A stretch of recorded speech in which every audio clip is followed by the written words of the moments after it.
Desde essa época, a gente percebe que a terra tinha um valor muito importante para as pessoas, correto? Para aquele povo. A terra representava e era um poder significativo para as comunidades daquela época. Lutavam-se por terras. Por quê?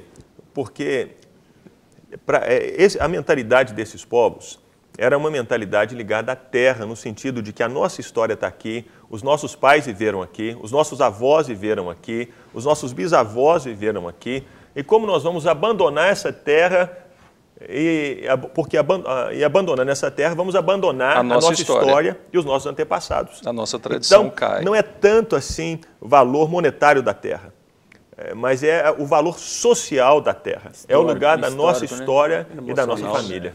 E aí, vamos deixar o pastor Lúcio, né? Foi bom você ter me trazido aqui, viu? Porque com duas aulas dessa aqui, eu vou dizer assim, eu vou ser o leigo aqui para contrabalançar. É o guia que vai conduzir a gente sabedoria, nessa... eu vou falar mais no lado prático, assim, da questão. O senhor que já visitou Israel, daqui a pouco a gente volta no conflito atual, que é um conflito por terra, não é? Que o Fernando dizia há poucos instantes, que era um retorno dos cristãos judeus para aquela terra.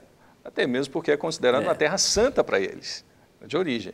Da mesma forma, os árabes já povoavam aquela terra. E consideram aquela terra também igualmente como terra santa. E nós temos o templo, né? Construíram um templo, construíram, não um templo, a mesquita. A mesquita. E no ano 700, não foi?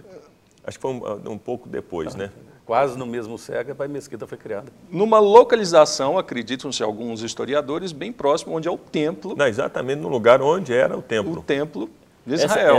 Essa mesquita é a que fica ao lado do Muro das Lamentações, né? Isso. Geralmente se vê nas fotos aquela cúpula dourada. O senhor visitou lá, né? Não, a cúpula não é aquela mesquita. Exatamente, aquela mesquita, da cúpula dourada. Porque ao lado do Muro das Lamentações, que tem, parece que é uma mesquita dos árabes, porque, não sei se o pastor teve a oportunidade de ver lá, tem o Muro das Lamentações e tem o templo ao lado, onde os judeus fazem suas orações. E em cima, a parte de cima desse templo já é árabe.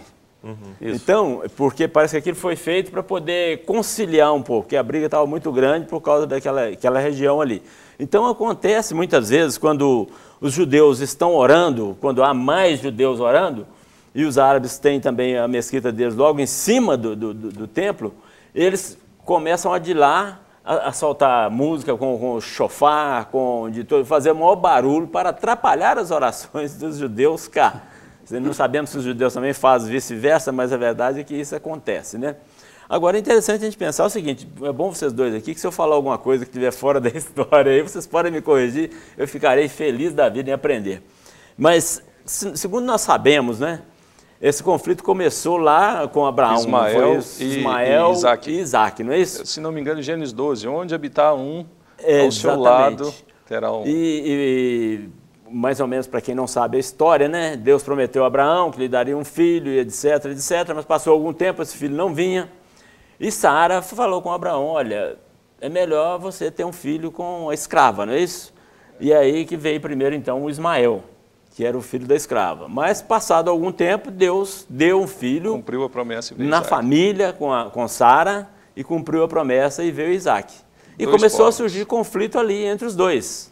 Ismael começou mais velho um pouco, aquelas coisas de crianças mesmo, mas já foi né? Dois povos, duas nações. Dois povos, e talvez por ser filho da escrava, ele se sentia mais humilhado, ele começou a criticar, a zombrar de Isaac. É que isso explodiu quando o Gustavo trouxe para a gente no século VII, com a figura de Maomé. Eu tenho, assim, a questão de Isaac e Ismael, eu não sei se poderíamos dizer necessariamente que o conflito existiu ali, porque quando Abraão foi sepultado, Ismael e Isaac estavam juntos no sepultamento do pai. Então, eles participaram juntos daquele momento. De sepultamento do pai. Não lemos. Mas os árabes, talvez o conflito ali era mais entre as mães do que entre eles. Árabes e judeus não teriam conflito entre si em guerras até a perseguição, a grande perseguição aos cristãos. Até algum líder religioso falar que tinha que ser. Que tinha que ser assim. Isso. Mas olha aqui, em Gênesis 21, 9. E viu Sara que o filho de Agar, a egípcia, que essa tinha dado a Abraão, zombava de Isaac, né? É a mãe. E disse a Abraão, deita fora esta serva e o seu filho, porque o filho desta serva não herdará com meu filho, com Isaque. Então já começou a questão da herança da terra, já começou a surgir desde aí, né? Ela já não queria que ele herdasse igualmente. Alguns estudiosos acreditam nisso, né? Escrevem sobre isso, que esse conflito ele já estava, vamos falar assim, previsto desde essa época, que não dariam certo os dois povos. Que não dariam certo. Né? Isso, mas pelo contrário, a gente percebe também que são os dois filhos de Abraão. São os dois filhos de Abraão. E aí, na sequência aqui, a gente vê, então, que Ismael foi colocado para fora de casa com a mãe, fora do lar. Já ficou separado, já ficaram separados os dois. E cada um seguindo o seu destino. Tem até algumas referências a Ismael, dizendo que ele era agressivo, como uma mula, etc. A Bíblia também cita isso, sabe? Não estou querendo dizer aqui, estou falando que a Bíblia fala, né? Mas a verdade é o seguinte, que o povo judeu, segundo nós entendemos as Escrituras, por causa de pecado, etc., etc., Deus permitiu a extinção do Estado de Israel, não é isso? E espalhou o povo judeu pelas nações. Mas ele prometeu que nos últimos tempos, no fim dos tempos, ele retornaria com esse povo e daria novamente a terra a eles. Isso, e aí a gente pode, de repente, voltar ao Fernando. Essa é uma da base do movimento sionista. Porque é um retorno, promessa. E que posteriormente isso, aí você pode complementar, porque isso vai ser concretizado, até reconhecido pela ONU. Né? Como uma nação. Foi o que aconteceu. Eu vou contar até um episódio sobre isso. O meu filho foi a Israel, ele é pastor também, e ele resolveu dar dinheiro para os judeus como oferta, como gratidão. E ele chegou para um judeu e foi dar uma nota de 50, não sei, dólares. O judeu falou, por que você está me dando isso? Não, eu quero te abençoar. Eu falei, mas você é de onde? Ele falou, sou do Brasil. E foi naquela época que alguém aqui da alta autoridade do Brasil tinha criticado Israel, tinha ido lá e tinha feito menosprezado o povo judeu de um certo modo. Ele falou assim, eu não quero dinheiro de vocês não, porque o seu presidente fez isso, fez aquilo outro, etc, etc. Aí o meu filho virou para ele e falou assim, mas você já ouviu falar em Oswaldo Aranha? Aí diz ele que o judeu balançou. Ele falou assim, já ouvi falar em Oswaldo Aranha.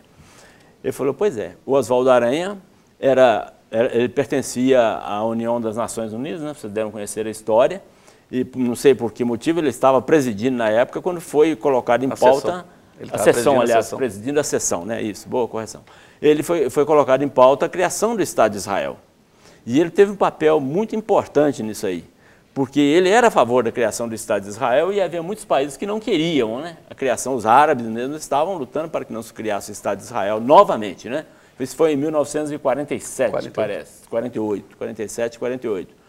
Aí o que ele fez? Ele adiou a votação por um dia para dar tempo nos bastidores de conversar com alguns líderes de países e convencê-los a aceitar a criação do Estado de Israel. Então o Brasil, meu pai gostava de falar isso comigo, meu pai lia muito a Bíblia e falava assim, meu filho, nosso país, muita gente reclama do Brasil, fala isso, mas nosso país é um país abençoado. Porque o Brasil abençoou Israel. Então, o Brasil é um dos principais responsáveis pela criação do Estado de Israel. E por ele ser, como é hoje, né, uma nação forte. Nós temos até um fato próspera, histórico, né? Conversando com o Fernando, a gente percebeu isso, um fato histórico de nações que apoiaram Israel e nações que foram contra Israel, principalmente durante a Primeira e a Segunda Guerra, especificamente durante a Segunda Guerra Mundial, no caso a Inglaterra. E a Inglaterra tinha várias colônias, e perdeu todo esse domínio.